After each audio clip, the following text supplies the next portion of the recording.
Urine में जलन ये क्या कोई आने वाली परेशानी का संकेत है? जलन होना, पेशाब खुल के ना होना, पेशाब की धार हल्की होना, पेशाब बार-बार जाना, रात में उठना पेशाब के लिए। इन्फेक्शन कैसे होता है यूरिन का? ये गंदा पानी पीने से या नहीं, गंदा पानी पीने से नहीं होता है। बैक्टीरिया सेक्स के दौरान पेशाब की थैली में चले जाते हैं। तो जब पेशाब की थैली में चले जाते हैं तो बहुत सारे लोगों को उसकी वजह से यूटीआई हो जाता है। मैंने बोला ना यूरिनरी ट्रैक्ट क्या है? अच्छा वो पूरे रास्ते पूरे रास्ते पूरे रास्ते यूरिनरी ट्रैक्ट कहते हैं। अब वो इन्फेक्शन हो सकता है कि केवल किडनी का हो, केवल पेशाब की थैली का हो, केवल लिंग में हो। सजेस्ट किया है किसी को बियर पीने के लिए? स्टोन बन गया, वो नहीं गलने वाला है दवाइयों से। आप ये दवाइयाँ मुँह से खाओ, आपकी ना आंत गले, ना हड्डी गले, ना बॉडी का कोई अंग गले, पत्थर गल जाएगा। ऐसा क्या भी है? स्वागत है आपका द नवल राज शो में। दोस्तों, क्या आप यूरिन की परेशानियों से जूझ रहे हैं, जैसे कि यूरिन में जलन हो, दर्द हो, बार-बार यूरिन का आना हो या फिर किडनी की कोई परेशानी हो, प्रोस्टेट की भी परेशानी हो सकती है। अगर इस तरीके के सवाल आपके मन में आ रहे हैं या फिर ऐसे परेशानियों से आप जूझ रहे हो, तो ये पॉडकास्ट आपके लिए है। क्योंकि हम आज यूरोलॉजिस्ट की दुनिया में गहराइयों से उतरेंगे और आज सब कुछ जानेंगे, क्योंकि हमारे साथ है भारत के जाने-माने यूरोलॉजिस्ट डॉक्टर शैलेंद्र गोयल जी। सर, स्वागत है आपका हमारे इस पॉडकास्ट में। नमस्कार नवल राज जी। सर, बेसिक सवाल से शुरू करते हैं, जैसे कि जो लोग आजकल ज़्यादा परेशानी से जूझ रहे हैं, जैसे कि पेशाब को लेकर हम बात कर लेते हैं, यूरिन को लेकर। तो यूरिन में जलन ये क्या कोई आने वाली परेशानी का संकेत है या फिर इसके बारे में कुछ अलग तरीके से कहा जा सकता है कि हम अभी इस परेशानी से जूझ रहे हैं? ऐसा मतलब ये क्या है? नहीं, पेशाब से संबंधित समस्याएँ जो हैं, वो हमारे पुराने ग्रंथों में भी जो सुश्रुत के साहित्य जिसको हम कहते हैं कि हमारे वेद पुराण पर सबसे ओल्ड साहित्य जो है, उसमें भी पेशाब की समस्याओं के बारे में वर्णन है। तो पेशाब की समस्या, पेशाब के इन्फेक्शंस ये सब चीज़ें बहुत पुरानी समस्याएँ हैं। तो ऐसा नहीं है कि कोई ये आज की तारीख में कोई नई बीमारियाँ हुई हैं। पेशाब में समस्याएँ होती हैं जो कॉमन समस्याएँ हैं, पेशाब में जलन होना, पेशाब खुल के ना होना, पेशाब की धार हल्की होना, पेशाब बार-बार जाना, रात में उठना पेशाब के लिए या पेशाब कई बार इतना जल्दी लगना कि बाथरूम पहुँचते-पहुँचते निकल जाना या उठते-बैठते खाँसी करने में निकल जाना। तो ये सब समस्याएँ हैं। कुछ समस्याएँ किसी एज स्पेसिफिक में ज़्यादा होती हैं, कुछ पुरुषों में ज़्यादा होती हैं, कुछ महिलाओं में होती हैं। बट ये सब समस्याएँ पुरुषों में, महिलाओं में, बच्चों में, बड़ों में और ओल्ड एज में, सभी में होती हैं। हाँ, सब एज में, सब सेक्स में कारण ज़रूर उसके डिफरेंट डिफरेंट होते हैं। कारण हो सकता है जस्ट केवल सिंपल इन्फेक्शन हो, may be sexually transmitted infection, prostate infection, kidney में स्टोन हो या और प्रोस्टेट का एनलार्जमेंट हो या कोई और बड़ी बीमारी कैंसर हो। जी। तो सिम्पटम्स से डायग्नोसिस थोड़ा-सा हिंट लगता है बट अल्टीमेटली आपको अपने मूत्र रोग विशेषज्ञ को दिखाना चाहिए, यूरोलॉजिस्ट को, कि जिससे उसकी डायग्नोसिस बनाई जा सके कि इसका कारण क्या है और उस हिसाब से उसका निदान किया। नहीं, जैसे कि मौसम की बात कर लेते हैं, तो ये देखा जाता है गर्मियों से ज़्यादा ठंड के टाइम पर पेशाब जो फ्रीक्वेंटली आता है, तो क्या ये मौसम पर ही या फिर कोई डिज़ीज़ हो सकते हैं? नहीं, मौसम क्या है कि हमारे यहाँ जब कोई बीमारी होती है किसी भी तो हम उसका जो इंसिडेंटल कॉज़ हम ढूँढ रहे होते हैं कि आज बारिश हुई और मेरे को समस्या हुई तो शायद ये बारिश की वज़ह से हुआ। बारिश मैंने आइसक्रीम खाई तो मेरा गला ख़राब हो गया तो मेरा गला ख़राब आइसक्रीम की वज़ह से जी। होगा। या मैं बाहर गया पब्लिक टॉयलेट में गया तो वहाँ से मेरे को इन्फेक्शन हो गया। बट कारण कई बार कुछ अलग होते हैं जो कि बीमारी के अपने होते हैं। हाँ, देखा गया है कि सर्दियों में थोड़ा-सा बार-बार जाना पड़ता है, बट हर किसी को नहीं जाना पड़ता। जी। तो जिसको जाना पड़ रहा है तो इसका मतलब उससे रिलेटेड कुछ उसकी मतलब जैसे मौसम का कोई रिलेशन नहीं है? थोड़ा-सा माइनर वेरिएशन हो सकता है, बट मौसम में क्या है, हो सकता है कि हम उस समय अल्कोहल का इंटेक हम बढ़ा देते हैं, कुछ लोग सर्दियों में अल्कोहलिक बेवरेजेस का इंटेक बढ़ा देते हैं, तो उसकी वजह से फ्रीक्वेंसी हो जाती है। या फिर और हम ज़्यादा हमने दोष अल्कोहल को ना देके हमने ठंड को दे दिया। तो मतलब ज़्यादा ठंडा पानी भी अगर पी लें तो ये सिचुएशन आ नहीं, सकती ऐसा है? नहीं। ऐसा नहीं है? प्रॉब्लम उसी को होती है जिसमें वाक़ई में वहाँ पे उसको कोई प्रॉब्लम है। एक ही सिचुएशन में यदि 100 लोग रह रहे हैं और 10 लोगों को प्रॉब्लम हो रही है, तो उन 10 में कोई बात है, बाकी 90 को नहीं हो रही है, तो इसका मतलब उस सिचुएशन को हम दोष नहीं दे सकते। ओके। और जैसे अभी हमने मौसम की बात कर ली, अब इसके कारण की बात करते हैं। बार-बार पेशाब आना या जलन होना, तो इसके शुरुआती कारण क्या हो सकते हैं? जैसे मैंने अभी बताया आपको मोटा-मोटा कि ये चीज़ सिम्पटम्स हैं, जो मैंने अभी इन्यूमरेट करे कि पेशाब में जलन होना, बार-बार जाना, रुक के होना। अब इसका कारण सिंपलेस्ट कारण में भी जस्ट सिंपल इन्फेक्शन, यूरिन में इन्फेक्शन हो तो या ये इन्फेक्शन कैसे होता है यूरिन का? ये गंदा पानी पीने से या नहीं, गंदा पानी पीने से नहीं होता है। यदि हम कहें कि पुरुषों में 15 साल से पुरुषों में यूजुअली इन्फेक्शंस नहीं होते हैं। We are immune for infections. Young girls जब तक वो सेक्सुअली एक्टिव नहीं हो, they are immune for infection. Sex के दौरान जो लोग सेक्सुअली एक्टिव फीमेल्स होती हैं, सेक्स के बाद उनको यूटीआई होने के चांसेस बढ़ जाते हैं। तो फीमेल्स, यंग फीमेल्स जो कि सेक्सुअली एक्टिव हैं, उसमें मोस्ट कॉमन कारण जो यूटीआई का होता है, वो सेक्सुअल इन्फेक्शंस होते हैं। उसका रीज़न क्या है कि फीमेल में जो पेशाब की नली होती है, वो बहुत छोटी होती है और सेक्स के दौरान जब वेजाइना में सेक्सुअल थ्रस्ट लगती है, तो वेजाइना में नॉर्मल अपने बैक्टीरियाज होते हैं। जैसे लैट्रिन के रास्ते पे बैक्टीरिया होते हैं, ऐसे वेजाइना में भी बैक्टीरिया होते हैं और वो बैक्टीरिया सेक्स के दौरान पेशाब की थैली में चले जाते हैं। ओके। तो जब पेशाब की थैली में चले जाते हैं तो बहुत सारे लोगों को उसकी वजह से यूटीआई हो जाता है। उसको हम कई बार जब शादी के बाद जब सेक्स शुरू होता है तो हनीमून के बाद शुरू होता है, तो इस बीमारी का नाम भी हनीमून सिस्टाइटिस रख दिया गया है। अच्छा। है? तो यंग फीमेल्स में बहुत कॉमन होता है।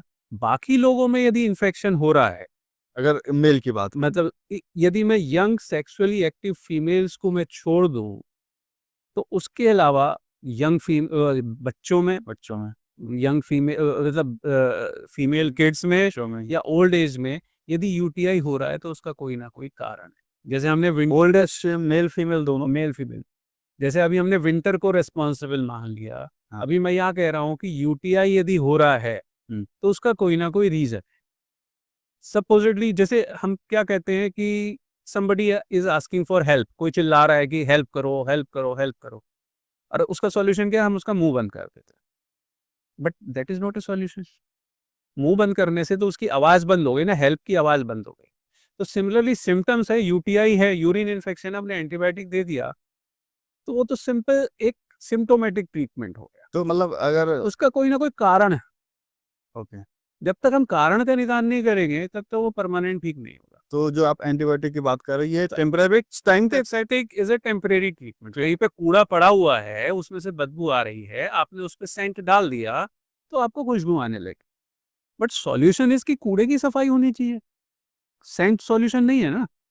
तो antibiotic are just like a saint, कि वो इन्फेक्शन को ठीक तो करते हैं, बट इन्फेक्शन की यदि वजह ठीक नहीं होगी, जैसे किसी भी ट्रीटमेंट में जब कई बार कहते हैं ना कि बीमारी को जड़ से खत्म करना जरूरी है, सिम्टोमेटिक ट्रीटमेंट की ये तो सिम्टोमेटिक ट्रीटमेंट करते हैं। तो जब तक हम उसके कारण पे नहीं जाएंगे, क्यों हो रहा है, जैसे मैंने यंग फीमेल में बोला कि वो सेक्स की वजह से हो रहा है, तो हमें उसमें एडवाइस है कि यंग फीमेल्स को जो कि सेक्सुअली एक्टिव है कि उनको सेक्स के बाद यूरिन जाना चाहिए। सेक्स में हमने बोला कि बैक्टीरिया ब्लैडर में चले गए, यदि वो फीमेल यूरिन कर देती है तो 99% बैक्टीरिया आपके यूरिन में बाहर निकल गए। तो बॉडी की इम्यूनिटी के लिए केवल 1% बैक्टीरिया बचे जो कि उस बॉडी को जिससे लड़ाई करनी है। यदि आप सो गए सेक्स के बाद तो सारे बैक्टीरिया की वो इन्फेक्शन कर देंगे, चांसेस ऑफ इन्फेक्शन इंक्रीजेस। और मेल में सर क्यों? मेल में रिवर्स होता है। आपने बिल्कुल, मैं बोलने वाला था बट आपने सही पॉइंट पकड़ लिया। मैं फीमेल फीमेल बोल रहा हूँ, है। तो मेल में रिवर्स होता है। मेल में एक्चुअली यूरिन इमीडिएटली नहीं जाना चाहिए। जैसे मैंने फीमेल को बोला कि फीमेल को सेक्स के बाद फौरन बाद पेशाब जाना चाहिए, मेल को या तो पहले जाना चाहिए या एटलीस्ट 10-15 मिनट बाद जाना चाहिए। उसका भी साइंटिफिक रीजन है। लेकिन हाँ, क्लीन अप दोनों को करना चाहिए, सफाई दोनों को करनी चाहिए कि जिससे और दूसरे एसटीडी वाले इन्फेक्शंस उनको ना हो। मेल्स में 10-15 मिनट बाद के लिए मैं इसलिए बोल रहा हूँ क्योंकि हमारी बॉडी में भगवान ने मल्टीटास्किंग ऑर्गन्स दिए। मल्टीटास्किंग मीन्स कि इस गले से मैं बोलता भी हूँ, सांस भी लेता हूँ और पानी भी पीता हूँ, खाना भी खाता हूँ। इसी मुंह के थ्रू ये सब काम हो रहा है। बिल्कुल। लेकिन मल्टीटास्किंग ऑर्गन्स तो हैं, लेकिन एक बार में एक ही काम होता है। बिल्कुल। जिस समय मैं बोल रहा हूँ उस समय पी नहीं सकता, हुँ, और जिस समय मैं पानी पी रहा हूँ और उस समय मैं बोलने की वो कोशिश करूँगा, तो एवरीबॉडी हैज़, हर किसी को आइडिया होगा कि अंदर रास्ते अलग हैं। बाहर तो एक है कि साँस का रास्ता अलग है, वो लंग्स में जाती है, और जो पानी पीने वाला रास्ता है वो पेट में जाता है, वो अलग रास्ता है। यदि मैं पानी पीते समय साँस लूँगा या बोलूँगा, तो पानी मेरा लंग्स में जाएगा। और क्या उस समय धसका लगता है, और बिल्कुल ऐसा लगता नासिक है बात ये है। हाँ, उस समय ऐसा हो जाता है कि भई प्राण निकल जाएँगे, क्योंकि लंग्स में यदि पानी चला जाता है। जी, एज़ अ मेडिकल मैन में हम इसको हम एस्पिरेशन कहते हैं, और बहुत सारे लोगों की इसकी वजह से डेथ भी हो जाती है, यदि वो पानी लंग्स में ज़्यादा चला जाए। भले ही कितना ही साफ पानी हो, बिल्कुल। क्योंकि लंग्स में पानी की रिक्वायरमेंट नहीं है। अब तो वो ब्लॉक, मेल में ऐसा है कि ये तो बैक्टीरिया गुड है उनके लिए। मेल में क्या है ना, गुड नहीं है। अंदर रास्ते अलग है ना, वीर्य जब निकलता है तो वो अलग रास्ते से आता है, वो अलग सेमिनल वेसिकल और प्रोस्टेट ग्लैंड से आता है, और यूरिन जब निकलता है तो वो अलग रास्ता है। तो जिस समय ये ग्लैंड्स वाला सीमन वाला रास्ता खुला हुआ है, उस समय हम यूरिन करने की कोशिश करेंगे, तो जैसे मैंने बताया ना कि सांस की नली में पानी चला गया, तो ऐसी वो यूरिन इन प्रोस्टेट ग्लैंड्स के अंदर और सेमिनल वेसिकल जो वीर्य की ग्रंथि है उसके अंदर जाएगा, तो वहां पे वो उसी तरीके से धक्का लगाएगा और इरिटेशन करेगा और प्रोस्टेट का इन्फेक्शन होगा। चाहे यूरिन में इन्फेक्शन नहीं भी हो, यूरिन कितना भी साफ हो, लेकिन वो यूरिन जब उन ग्लैंड्स के अंदर जाएगा तो प्रॉब्लम क्रिएट करेगा। बिल्कुल। तो मेल को इमीडिएटली बाद जिस समय सीमन की ग्लैंड्स खुली हुई हैं, जिस समय हम बात कर रहे हैं पानी नहीं पीना है, तो ऐसी जिस समय सीमन की ग्लैंड्स खुली हुई हैं, उस समय यूरिन नहीं करना है। ये मेल्स के लिए है। फीमेल्स को सेक्स के फौरन बाद पेशाब जरूर जाना चाहिए। क्लीन अप दोनों को करना चाहिए। This is a important thing. हमारे यहाँ यौन समस्याओं की या सेक्स एजुकेशंस की बात नहीं होती है। अगर तो ये बात कोई बताता नहीं है, सब लोग सफ़र कर कर के सीखते हैं। चलिए सर, अच्छी बात है कि आपने है, बात रखी। इम्पोर्टेंट चीज़ है ये, और सिंपल सी चीज़ है। एक सिंपल एडवाइस। बिल्कुल। अच्छा सर, इन्फेक्शन की हम बात कर ही रहे हैं, यूरिन इन्फेक्शन की, तो इसका किडनी पर कितना इफ़ेक्ट पड़ता है? यूरिन इन्फेक्शन जो है, हम जैसे हमने बोला urinary tract infection, UTI. UTI. तो यूरिनरी ट्रैक्ट क्या है? यूरिनरी ट्रैक्ट वो ऑर्गन जहाँ पे पेशाब बनता है या निकलने में मदद करता है। तो किडनी से पेशाब बनता है। तो किडनी, फिर पेशाब की नली, पेशाब की थैली, प्रोस्टेट ग्लैंड, और सेक्स की ग्रंथियां, टेस्टिस या उसकी नलियां, हुँ। और पेशाब की नली और लिंग, ये यूरिनरी ट्रैक्ट में आता है। तो इनमें से किसी भी चीज का इन्फेक्शन यूटीआई कहलाता है। अच्छा, ये अगर किडनी में भी है। किडनी में भी इन्फेक्शन है, उसे नहीं, यूटीआई बोल देते हैं। क्योंकि अभी तक हमें वैसा सिर्फ़ पेशाब को ही कहते हाँ, तो पेशाब वो यूटीआई हैं, लेकिन अलग-अलग जो पार्ट किडनी से, का। मैंने बोला ना यूरिनरी ट्रैक्ट क्या है, अच्छा, वो पूरे तो रास्ते। पूरे रास्ते पूरे रास्ते। यूरिनरी ट्रैक्ट कहते हैं। अब वो इन्फेक्शन हो सकता है कि केवल किडनी का हो, केवल पेशाब की थैली का हो, केवल लिंग में हो, यदि किसी स्पेसिफिक एरिया का। अच्छा, दूसरे हो सकता है शुरुआत में इन्फेक्शन केवल एक एरिया का हो, लेकिन वो ऊपर और नीचे बढ़ता है।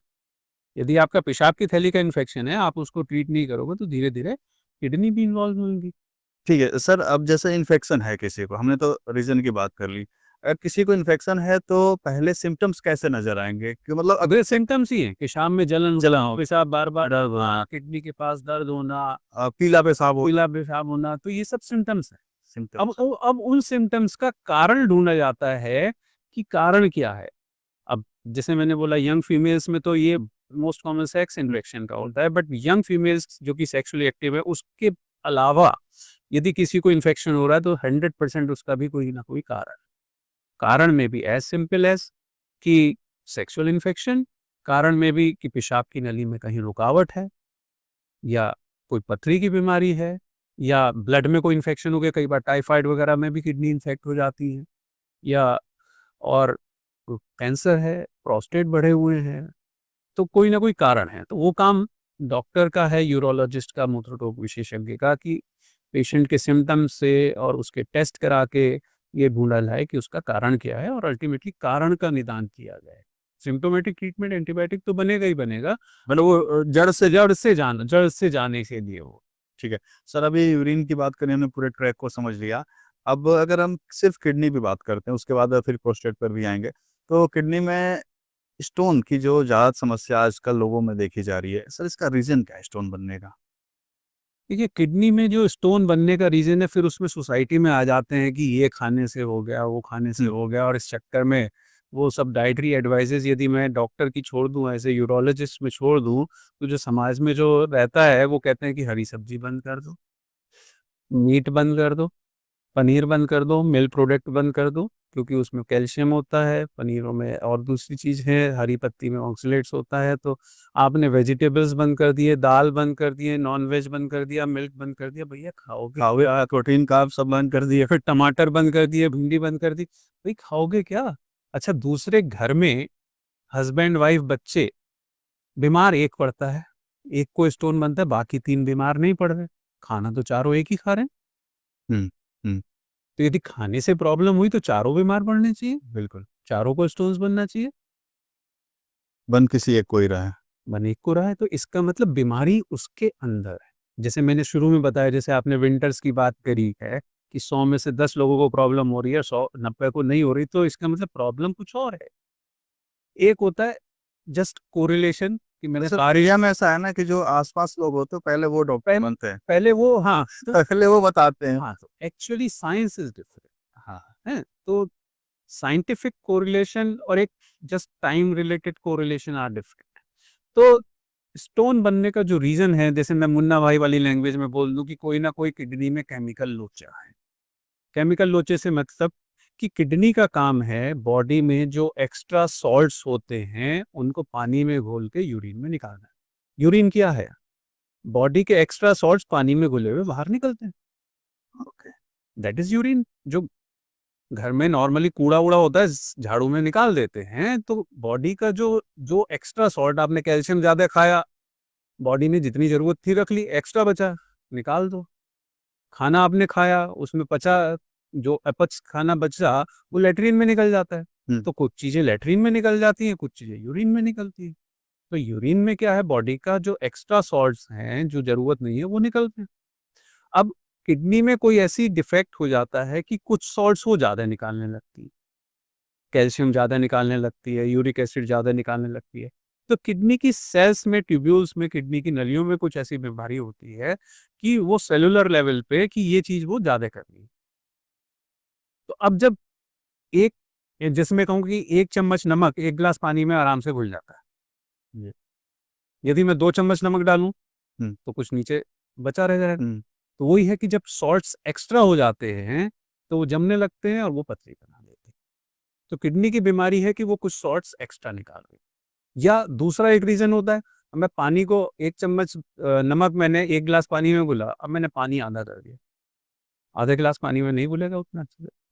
तो हमारा वाटर का इंटेक यदि कम है, यूरिन नॉर्मली आदमी को 1.5-2 लीटर यूरिन 24 घंटे में होना चाहिए, लेकिन वो कम पानी पी रहा है और 500 ml ही पेशाब हो रहा है, बॉडी में जितना सॉल्ट निकलना चाहिए उसको घुलने के लिए, अच्छा, वो घुलने के लिए कम। घुलने के लिए कम पड़ रहा है वो पानी, तो वो जमेगा।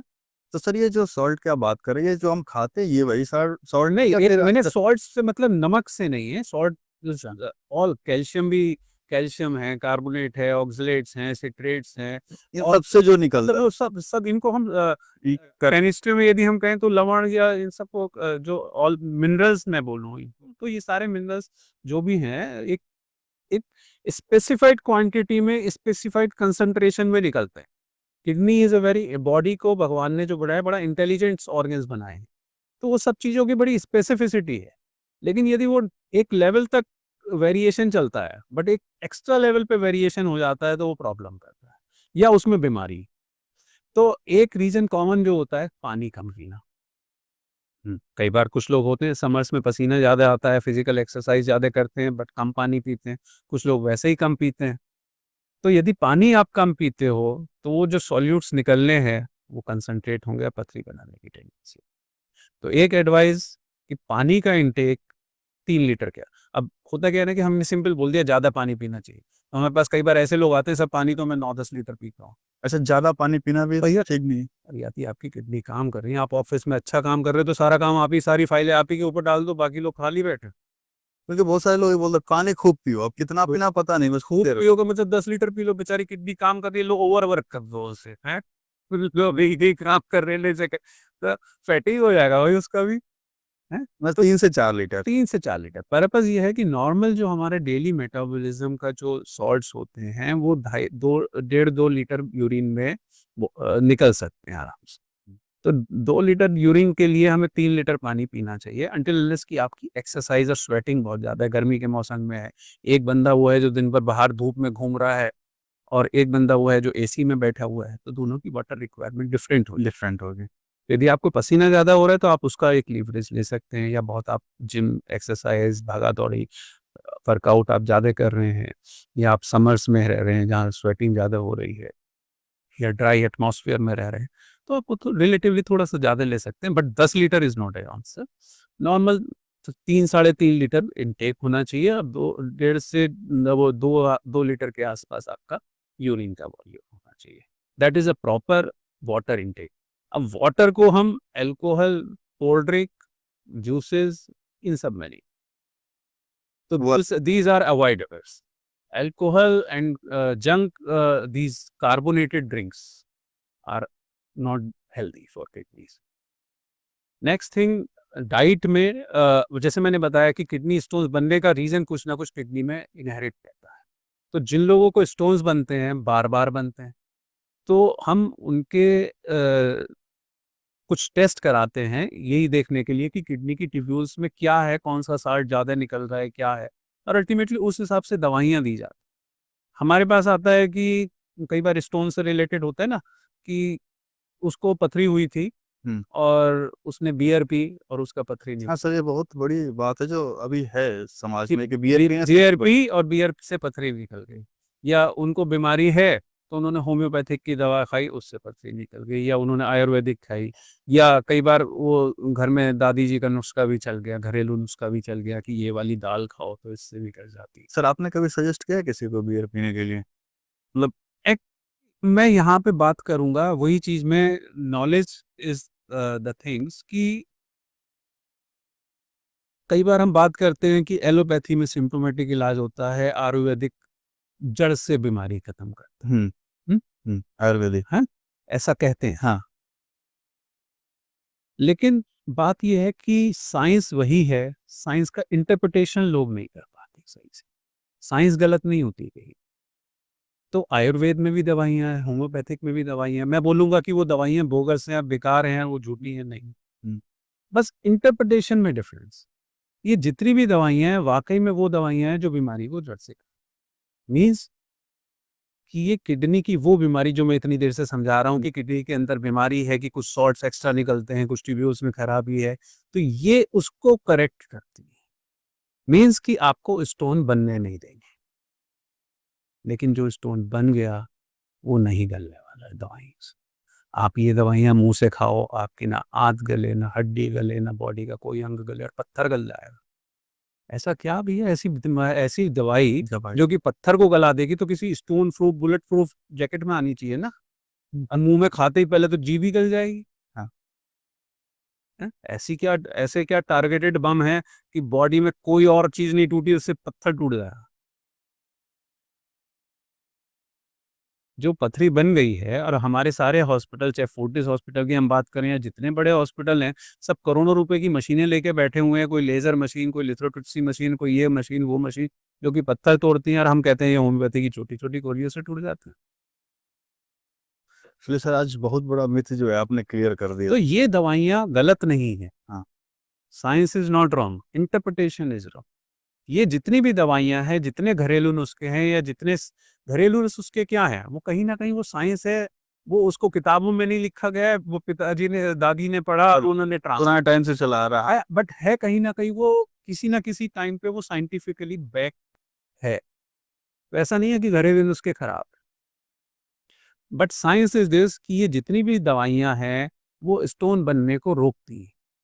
बियर भी उसमें से एक है, क्योंकि बियर यूरिन का वॉल्यूम बढ़ा देता है, तो डाइल्यूशन बढ़ जाएगा। बियर पीने के बाद या अल्कोहल पीने के बाद आदमी को यूरिन ज्यादा बनता है। लिक्विड है, आप 1.5 लीटर 1 लीटर बियर पियोगे तो पानी पिया साथ में ना आप, हम्म। तो ये प्रिवेंट कर रहा है ना, बट स्टोन गला नहीं रहा है। अच्छा, अच्छा दूसरा, अब बनने नहीं देगा। बनने नहीं देगा। अच्छा दूसरे, अब लोग क्या गलत है कि उन्होंने दवाई खाई, पथरी निकल गई? निकलते भी, एक्सपीरियंस है लोगों का। तो वो गलत है।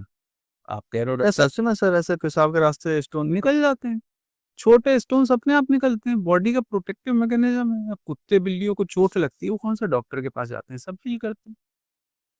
आपकी हड्डी टूटती है, प्लास्टर चढ़ाते हैं, अंदर तो कुछ नहीं करा ना, बस हमने ये तो सपोर्ट करा कि हड्डी हिले ना, वो जुड़ जाती है। तो सर मेडिसिन तो छोटे स्टोन्स अपने आप निकलते हैं।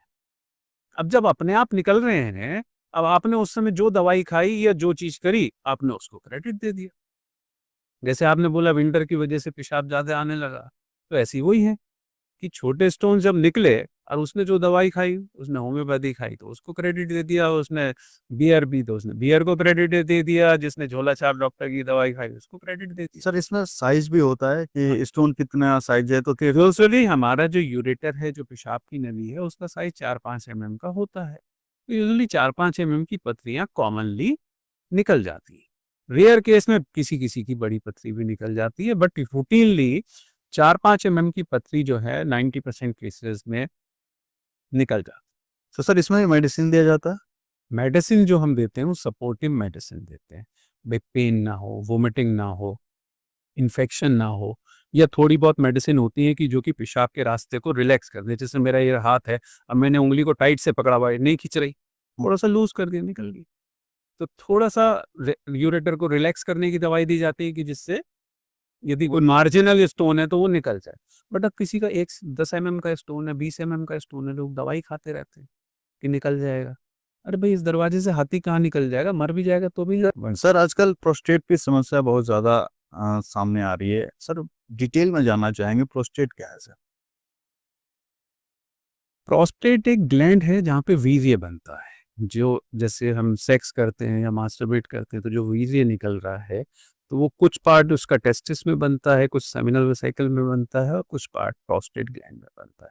तो प्रोस्टेट ग्लैंड एक सेक्सुअल ग्लैंड है जिसमें सेक्स का द्रव्य, वीर्य जिसको हम कहते हैं, वो बनता है। ये प्रोस्टेट ग्लैंड जैसे पेशाब की थैली है, तो पेशाब की थैली में से जब वो पेशाब की नली निकलती है तो उसके चारों तरफ होता है। तो प्रोस्टेट इज ए ग्लैंड, और किसी भी ग्लैंड का काम है कि उसके सिक्रीशंस उसके यूजुअली निकलते हैं। लेकिन यदि उसका प्रोस्टेट ग्लैंड का काम सही से नहीं होगा तो यंग लोगों में प्रोस्टेटाइटिस, जिसको हम प्रोस्टेट इन्फेक्शन या यूटीआई कह देते हैं, ओल्ड एज में प्रोस्टेट का एनलार्जमेंट, बीपीएच जिसको कहते हैं, या कुछ केसेस में प्रोस्टेट ग्लैंड में जब कैंसर बनने लगता है तो प्रोस्टेट कैंसर। ये 3 मेन बीमारियां प्रोस्टेट ग्लैंड की होती हैं। यंग लोगों में इन्फेक्शंस और ओल्ड एज में प्रोस्टेट एनलार्जमेंट या प्रोस्टेट कैंसर। तो सर ये तो फीमेल में भी ये सारी दिक्कतें आती होंगी। बिल्कुल, आप बहुत इंटेलिजेंट सवाल पूछ रहे हैं मेरे से। फीमेल्स में भी बिल्कुल सही बात है कि जब हम कहते हैं कि भाई प्रोस्टेटिज्म या प्रोस्टेट की दिक्कत, की पेशाब अच्छे से ना होना, खुल के ना होना, बार बार जाना, रुक रुक के होना, पेशाब में ब्लड आ जाना, बट फीमेल्स में भी हो रहा है। फीमेल्स में तो प्रोस्टेट ग्लैंड होता नहीं है। Yeah. तो फीमेल्स में भी देखा गया है कि जो यूरेथ्रा है, जो पेशाब की नली है, उसके रिसेप्टर्स जो हैं वो मेल के उसी तरीके के होते हैं। तो कहीं ना कहीं पेशाब की थैली की समस्याएं जो हैं वो फीमेल्स में भी उतनी ही कॉमन होती हैं ओल्ड एज में जितने मेल्स में होती हैं, जबकि फीमेल्स में प्रोस्टेट ग्लैंड नहीं होता। बट वहाँ के जो मसल्स हैं वो प्रोस्टेट ग्लैंड टाइप्स के होते हैं, और they behave like that. Of course prostate gland वहाँ पे नहीं होता है। तो फीमेल पेशेंट्स को भी इलाज की ज़रूरत होती है, और फीमेल्स पेशेंट में जिसमें यूरिनरी प्रॉब्लम्स होती हैं उनका इलाज बेहतर यूरोलॉजिस्ट या मूत्र रोग विशेषज्ञ ज़्यादा अच्छा करते हैं बनिस्बत की फीमेल्स जो कॉमनली होता है वो गायनाकोलॉजिस्ट के पास जाती हैं। तो gynaecologist are good for the gynae problems but not for the urine problem. तो वहाँ पे उनको जब अच्छे से इलाज नहीं होता तो वो अपना सफ़र करती है कि यार इसका तो हमारे पास इलाज है ही नहीं, और ये तो हमें इस उम्र में झेल नहीं। तो सर ये सिर्फ ओल्ड एज में क्यों होती है फीमेल में। नहीं, यंग एज यंग होती है, यंग एज में ये, बट यंग एज में तो मेजोरिटी ज्यादा ओल्ड में है। हाँ, ओल्ड एज में ये प्रॉब्लम्स होती है जो कि इन्फेक्शन नहीं होते हैं। यंग एज में इन्फेक्शन ज्यादा कॉमन होते हैं, जैसे मेल में भी मैंने बताया यंग एज में प्रोस्टेट इन्फेक्शन, यंग एज में इन्फेक्शन ज्यादा होते हैं, but mostly they are related with the sexual issues. तो काफी कुछ डिटेल में सर ने हमें जानकारियां दी, और ये मैं गारंटी के साथ कह सकता हूँ कि जितनी इन्फॉर्मेशन सर ने दी ये बहुत ही हेल्पफुल होगा लोगों के लिए। तो मेरी आपसे रिक्वेस्ट है कि इसको ज़्यादा से ज़्यादा शेयर करें ताकि और भी जो लोग हैं वो अवेयर हो सकें। तो thank you so much sir हमें टाइम देने की। नमस्कार लाचित, मज़ा आ गया सर आपसे बात करके, और इस बहाने हमें अपने और व्यूअर से कनेक्ट करने का मौका मिल गया। धन्यवाद। सर रिक्वेस्ट मेरी आपसे है कि आगे भी हमें टाइम दे ताकि हम और टॉपिक पे बात कर सकें। बिल्कुल, बिल्कुल तरुण जी, आपके शो में आके मुझे बहुत अच्छा लगा। बहुत-बहुत धन्यवाद। Thank you sir, thank you.